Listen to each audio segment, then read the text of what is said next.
Dragi prijatelji, hvaljen Isus i Marija. Ja sam pater Sebastijan Šujević, Isusovac, javljam vam se iz Osijeka. Javljam vam se u ime Zagovorne mreže za Hrvatsku, koju je pokrenula katolička karizmatska obnova u Duhu Svetome Hrvatske, a pokrenulo ju je za sve ljude dobre volje, sve obitelji, sve pojedince, sve zajednice koji se žele uključiti za potrebe naše domovine. I sada vas pozivam vas da zauzmete stav, da se uključite u jerihonsko bdjenje za Hrvatsku.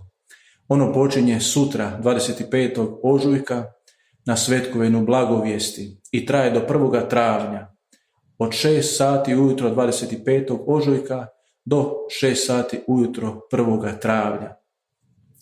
Možete se uključiti na razne načine, kao pojedinci, kao obitelji, kao zajednice, sve iz svojih domova, povezani po društvenim mrežama. A nakane i potrebe su različite. Obraćanje naroda, pojedinaca, borba protiv korone virusa, da nas Gospodin sačuva i oslobodi. Posebno da sačuva one koji su na prvoj crti, koji se bore za one koji su pogođeni izravno koronavirusom i u opasnosti života, koji se bore za život. Kao i sve one druge koji kroz razne djelatnosti pomažu da bi mi mogli imati sve potrebno za život. Nakana je i naša crkva da se oslobode sve milosti koje su tu i koje nam mogu pomoći u ovim trenucima.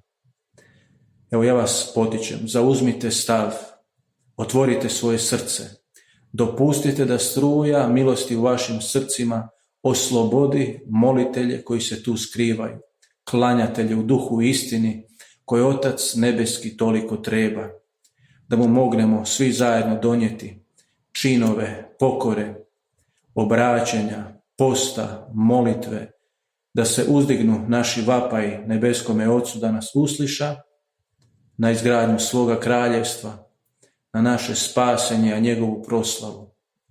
Hrabro samo, ne dajte se, idemo zajedno. Bog s vama.